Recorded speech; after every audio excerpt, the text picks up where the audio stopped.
Herkese selamlar. Yeni bir serinin ilk videosundasınız. Bu seri kaç bölüm olur bilmiyorum ama konu İsviçre'de yaşamak üzerine olacak. İlk bölümde de temel masraflardan bahsedeceğim. İsviçre Günlükleri serisinin ilk bölümü başlıyor. İsviçre'de tek başına yaşayan biri olarak kira, internet, sağlık sigortası, ulaşım, telefon giderleri, vergiler, market giderleri, sosyal yaşam harcamaları, ben neye ne kadar harcıyorum, siz nelere dikkat etmelisiniz gibi çeşitli temel masraflara değineceğim. 2025 ilk çeyreğinde başladığım bir seri bu. İsviçre'ye taşınma planından yaz tatiline gelmek isteyenlere kadar birçok insana kılavuz niteliğinde olabileceğini düşünüyorum bu serinin. Çeşitli maddelerim var. Bunun bir numarasındaysa kira olayı var. Kira en büyük gider kalemi olduğu için bence konuşmamız gereken ilk şey. Tahmin edeceğiniz üzere şehirden şehire, kantondan kantona değişen kira fiyatları mevcut. Örneğin çok büyük bir şehirdeyseniz Zürih gibi, Cenevre'deki gibi o zaman cebinizden ciddi miktarlarda para çıkması gerekiyor kira olayında. Örneğin yani şehir merkezinde oturmak istiyorsanız nereden baksanız bir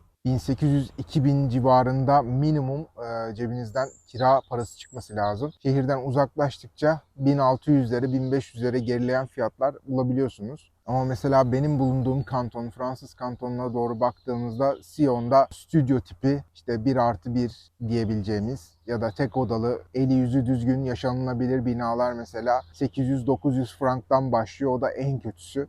Normal eli yüzü düzgün bir yer bulmak istediğinizde yani 1200 civarı bir para çıkması lazım cebinizden stüdyo daire için bile. Bu bahsettiğim makul fiyatlar şehirden uzaklaştığınız noktada gerçekleşen fiyatlar. Şehir merkezlerine yaklaştığınızda gerçekten cebiniz yanıyor diyebilirim.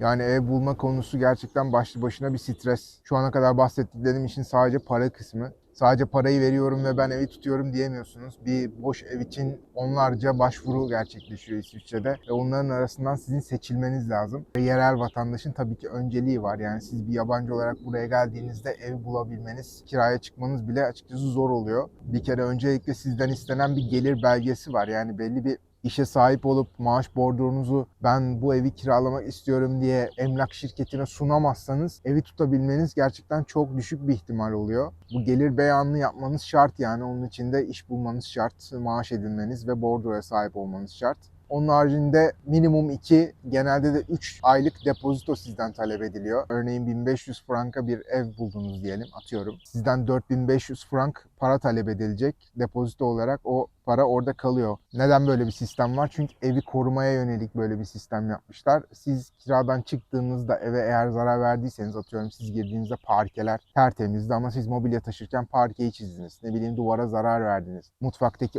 ocağın işte bir gözü bozuldu mesela veya iyi çalışmıyor falan. Siz evden çıkarken bunların testi yapılıyor ve eve verdiğiniz zararlar fiyatlandırılıyor. İçeride duran 4500 depozitonuzdan ne kadar masraf varsa ev onarılıyor, o para düşüyor, kalanı size veriliyor. Sistem bu şekilde oluyor. Yani önce iş bulacaksınız, maaşınızı alacaksınız, bordroyu alacaksınız, evlere başvurmaya başlayacaksınız. Evlere kabul edildiğinizde ev kirasının 3 katı kadar bir depozito vermek zorundasınız. Yani bunları siz toplayın yani. Bir ev tutmaya kalktığınız zaman hadi taşınma masrafını falan da ekleyelim. Bu 1500 üzerinden gidiyorum. 4500 depozitonuz var. Maaşınızın iyi olması lazım ki hani taşınma masrafınız falan da olacak. Yani 5500-6000'den aşağı taşınmak çok da mümkün görünmüyor açıkçası. Bu kira dediğim gibi en büyük gider kalemiydi gördüğünüz gibi. Hepten de korkutmadan hani kiraya neler dahil diye de onlardan da bahsedelim. Bazı yan masraflar var ve o yan masrafların bazıları dahil oluyor genelde. Yani şöyle ki 1500 artı 150 aidatla 1650 frank her ay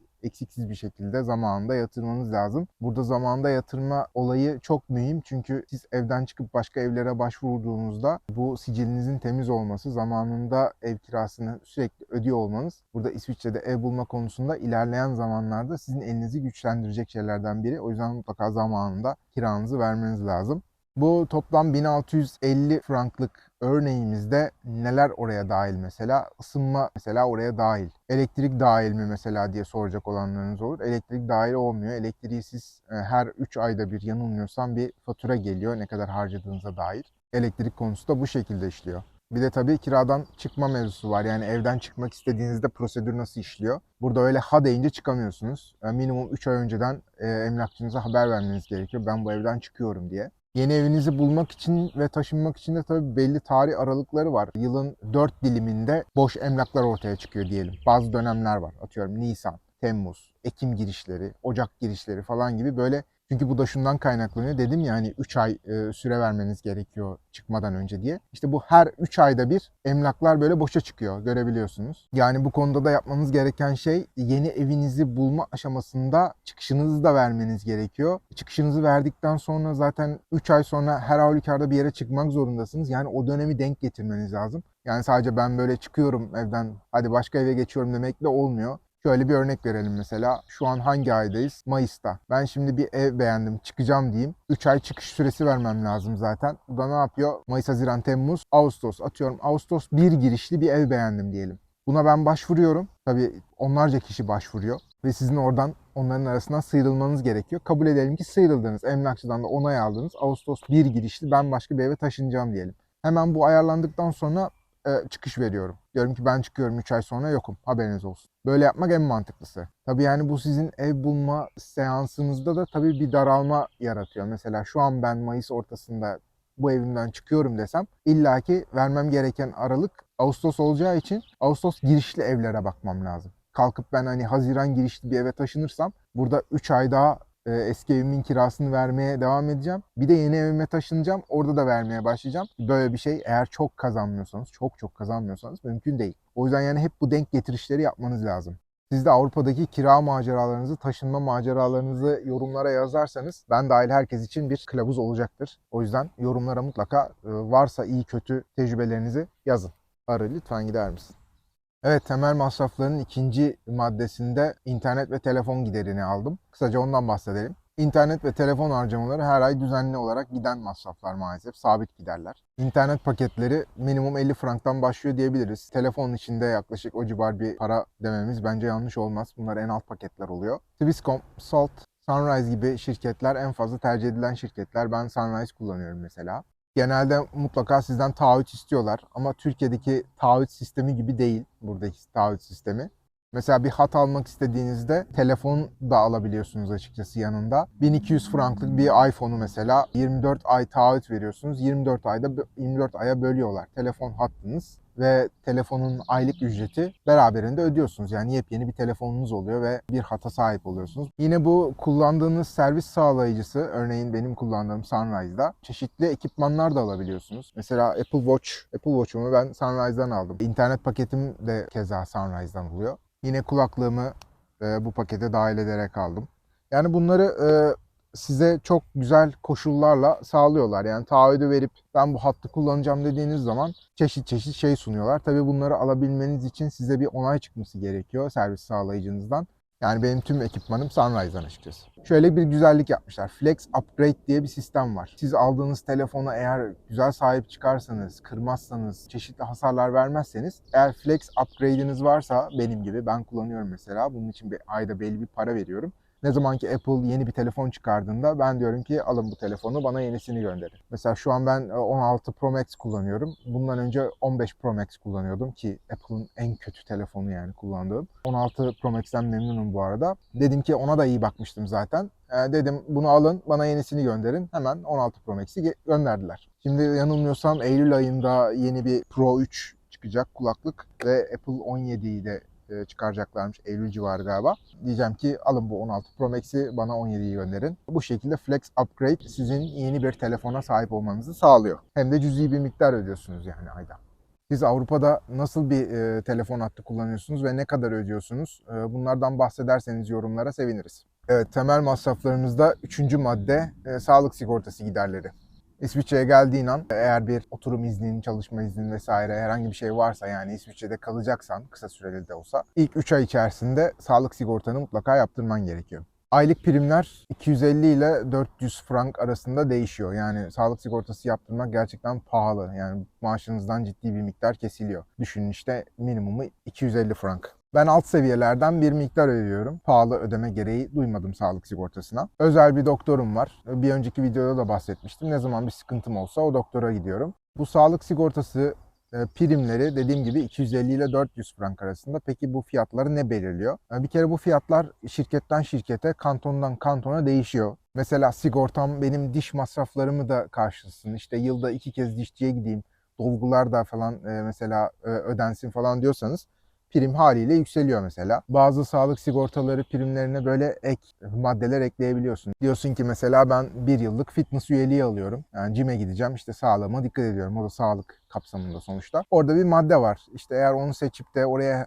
her ay bu sigorta poliçeni yükseltecek bir hamlede bulunursan o maddeden ötürü sağlık sigortan ve senin aylık fitness masrafının %50'sini ödüyor gibi böyle opsiyonel güzel tercihlerde bulunabileceğiniz bir sistem kurulmuş sağlık sigortası olayında. Ama temel fiyat bence çok pahalı. Yani 250 frank ciddi bir para sağlık sigortası için. Bir de şöyle bir dandik olay var mesela. Atıyorum kolunuz kırıldı, tamam mı? Hastaneye gittiniz, size masraf 1500 frank çıktı. İşte kolunuzu ameliyat oldunuz, işte oradaki kaldığınız bakım masrafları falan filan. Size 1500 frankı geçiriyorlar değil mi? Siz ayda her ay 250 frank ödüyorsunuz diyelim. Şöyle işliyor sistem. Öyle sigortanız karşılıyor gibi diye düşünmeyin. Dedim ya mesela 250 franklık bir poliçeye sahipsiniz. Kolunuzu kırdınız, masraf 1500 frank çıktı. Siz o 1500'ü ödüyorsunuz. O sigorta poliçesi şu şekilde devreye giriyor. 250 franklık bir poliçe, 2500 franktan sonrasında ciddi bir şeyiniz olursa 2500 franka kadar siz ödüyorsunuz. 2500 franktan sonrasını sağlık sigortanız karşılıyor. Yani sizin bu parayı ödememeniz için çok ciddi bir kaza geçirip, atıyorum bir kayak kazası geçirdiniz diyelim. Tamam mı? 2 bacağınızı kırdınız, kol kırık, işte kafanıza bilmem ne bir şeyler oldu falan. Yaklaşık 2 ay hastanede bakım görmek zorunda kaldınız diyelim. Bunun maliyeti size 10.000 frank oldu. Siz 250 franklık poliçeye sahip olduğunuzda bu 10.000 frankın 2500'üne kadarını siz ödüyorsunuz. Ondan sonrası masraf ne kadar olursa olsun sigorta ödüyor. Yani aslında hiçbir mantığı yok eğer ciddi bir kaza geçirip hastanede kalmıyorsanız. Bu sigorta poliçesinin öyle bir sıkıntısı var. Geçen videoda bahsettiğim hastalığımda ödediğim 270 frankı da buradan hesap edebilirsiniz. Ben o 270'i ödedim sigorta poliçesi ödememe rağmen. Neden? Çünkü belli bir miktarı aşan bir hastalığım olmadı. O yüzden hepsini ben ödedim. Böyle dandik bir olayı var sigorta primleri durumunun. Geçen videoda da sordum ama yine de burada da yineleyeyim. Avrupa'da yaşadığınız sağlık sorunları, doktor masrafları, hastane masrafları neler oldu? Mutlaka yorumlara yazın. Diğer ülkelerde ne çeşit bir hizmet, ne kadar paraya alınıyor, nasıl bir hizmet alıyorsunuz karşılığında? Bunları mutlaka yorumlara yazın. Hepimizin kafasında bir fikir olsun. Temel giderlerde, temel masraflarımızda 4. madde ulaşım olayı. Kartlar, biletler, alternatif ödemeler falan filan. Biraz da onlara değinelim. Toplu taşıma, ulaşım ağı İsviçre'de çok gelişmiş durumda. Ama diğer Avrupa ülkelerine göre çok pahalı. İsviçre'de ben ulaşımı sınırsız olarak kullanmak için ayda 350 frank para ödüyorum. Bisikletimi de beraberimde götürmek için ayrıca onun için de 240 frank para ödüyorum. Bu bahsettiğim paralar Avrupa'nın en pahalı paraları muhtemelen ulaşım için. Halktax diye bir sistem var. Burada da böyle bir şey de alabiliyorsunuz. O da yarı fiyat ödemenizi sağlıyor. Alacağınız tüm seyahat biletlerinizde %50 indirim sağlıyor. Böyle bir şeyden de yararlanma ihtimaliniz olabiliyor. Ama yine o bile bence pahalı yani. GA kartı, benim kullandığım bu sınırsız ulaşım kartının fiyatı işte 350 frank ve her yere tüm ulaşım araçlarını kullanarak gidebiliyorsunuz. Treninden otobüsüne.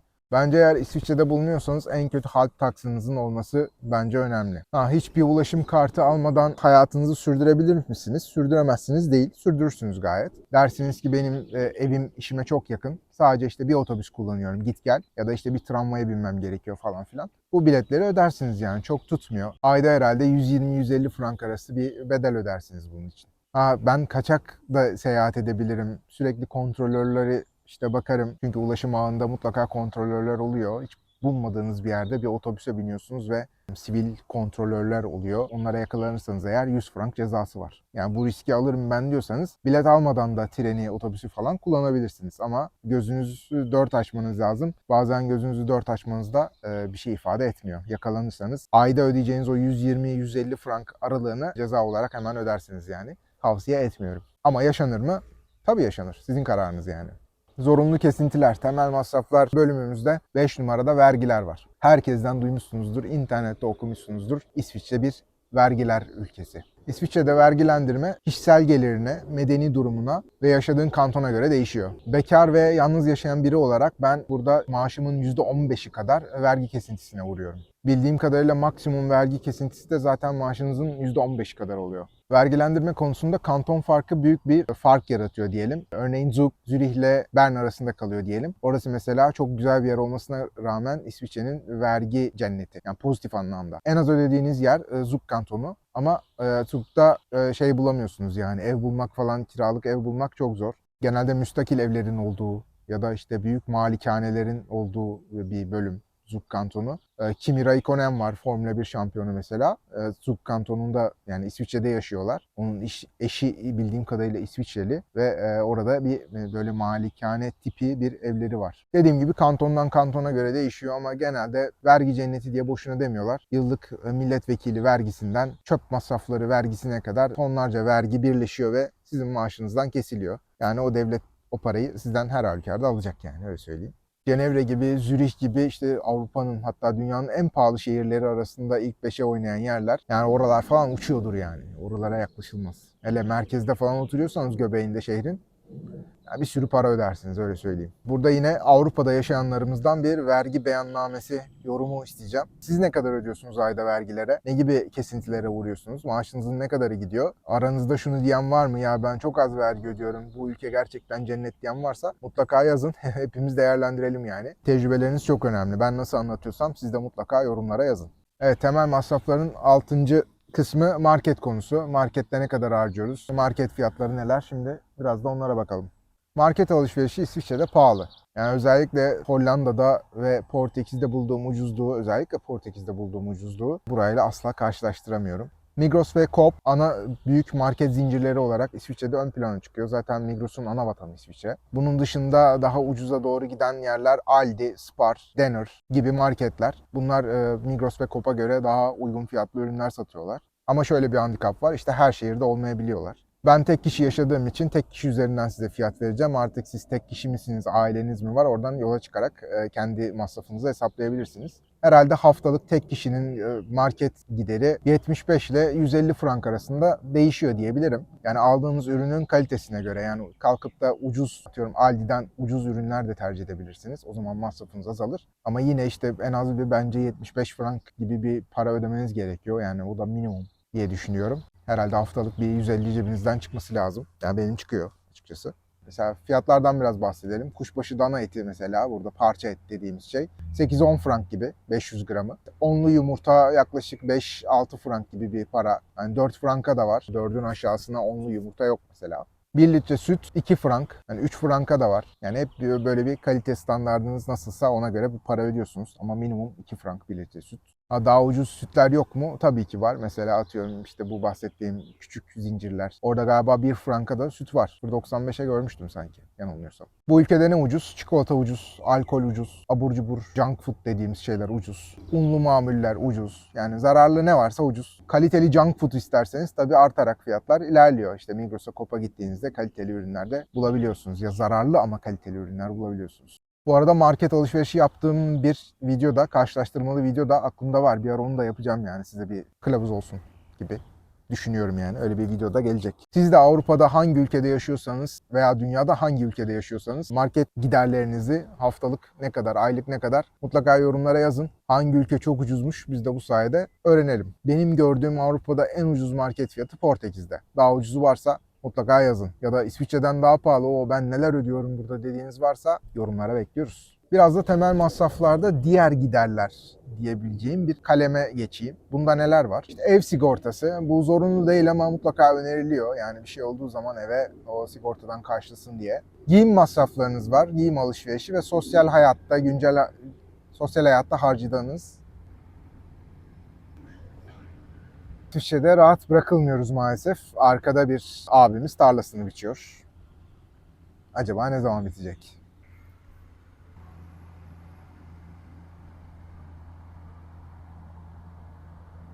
Enteresan. Toprak kurumasın diye taze kalsın diye mi yapılan bir şey acaba? Bir şey ekmiyor da sadece üzerinden geçiyor. Sanki böyle arkasında bir mekanizma var. Toprağı eşeliyor. Bilemiyorum nedir. Varsa aramızda tarlası olan yazsın. Ben çok anlamıyorum maalesef.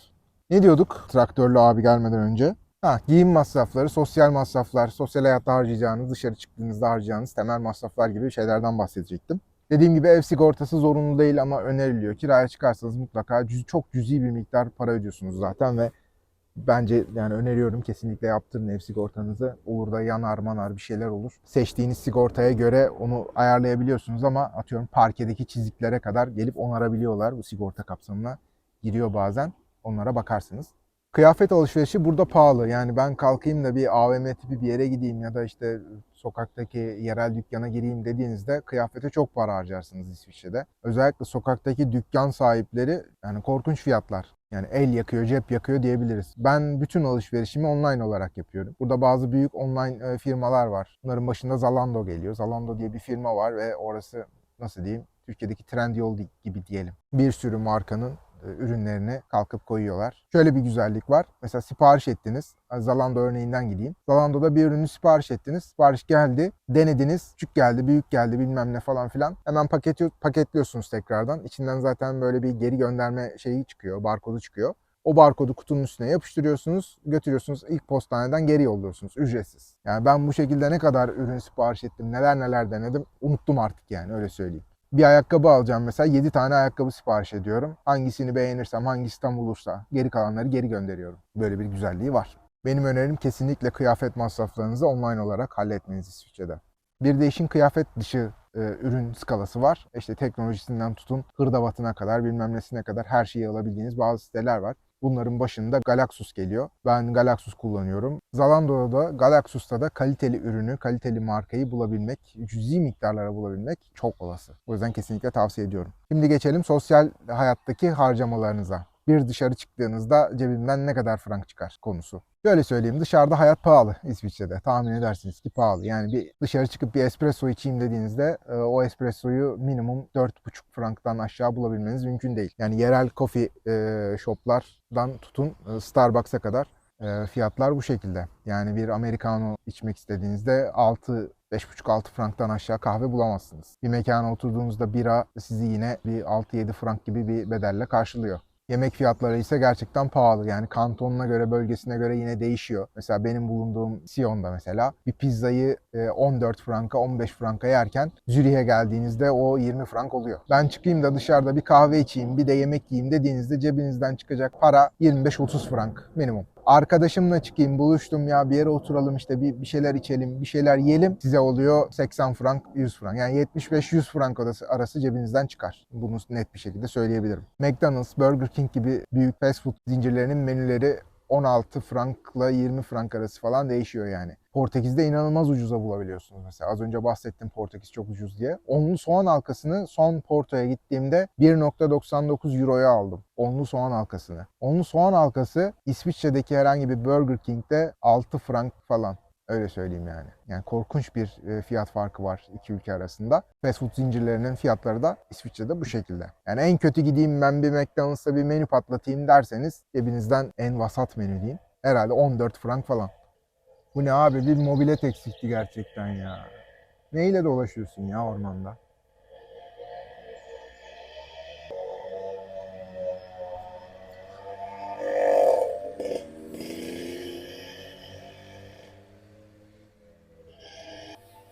Yani sesten tanıdım, ben Türkiye'de hayatımı geçirdiğim için 30 sene. Mobilet dedim. Mobilet hakikaten de, bu nedir ya? Neyse biraz uzaklaştılar herhalde, ses o kadar rahatsız etmez şimdi. Neyse videonun da sonuna geldik zaten. Ufaktan kapanışı da yapalım. Yani bu videoda bence güzel temel masraflara değindim. Kendi yaşadığım tecrübeleri sizlere aktardım. Arkadaşlarımın yaşayıp benim duyduğum, edindiğim bilgileri sizlere aktardım. Yani temel masraflar diyebileceğimiz sistem bu şekilde İsviçre'de. Yani kirasından tutun marketine, ıvırına, zıvırına kadar İsviçre'de aylık gideriniz 3000-3500 frank arasına tekabül ediyor. Ya ben bu ayı rahat geçireyim, geçim sıkıntısı çekmeyeyim diyorsanız bulduğunuz işin aylık getirisinin en az bir 4500 frank gibi civarı bir şey olması lazım. Benim deneyimim bu şekilde. Sizler lütfen yorumlara yazın kendi deneyimlerinizi. Dediğim gibi ben dahil bu videoyu izleyen, yorumlara bakan çoğu insan farklı insanların deneyimlerini önemsiyorlar. Gerçekten bir kılavuz niteliğinde olabiliyor. Yorumlarınızın hepsini okuyorum. Bu videonun altına yazdıklarınızı da okuyacağım ve hepsine cevap yazacağımdan emin olabilirsiniz. Dediğim gibi etkileşimde kalalım istiyorum. Hatta şöyle yapalım. Bu videonun altına yazdığınız yorumlardan 2-3 tane güzel yorumu ve soruyu seçip bir sonraki videoda bu sorularınıza yer vereyim istiyorum. Böyle yapalım. Evet, İsviçre günlüklerinin ilk videosu temel masraflardı. Bu şekilde geçti. İkinci videoda konu iş imkanları ve olası meslekler olacak. İsviçre'ye çalışmaya gelmeyi düşünenler varsa aranızda o videoda sizler için güzel olacaktır diye düşünüyorum. Buralara kadar izlediyseniz videoyu da lütfen beğenmeyi unutmayın. Beğenirseniz harika olur. Sizin beğenmeleriniz bu videoyu başkalarına öneriyor. Yorumlarınızı eksik etmeyin. Kanala abone değilseniz abone olursanız da tadından yenmez diyorum. Bir sonraki videoda görüşmek üzere. Herkes kendine iyi bakıyor.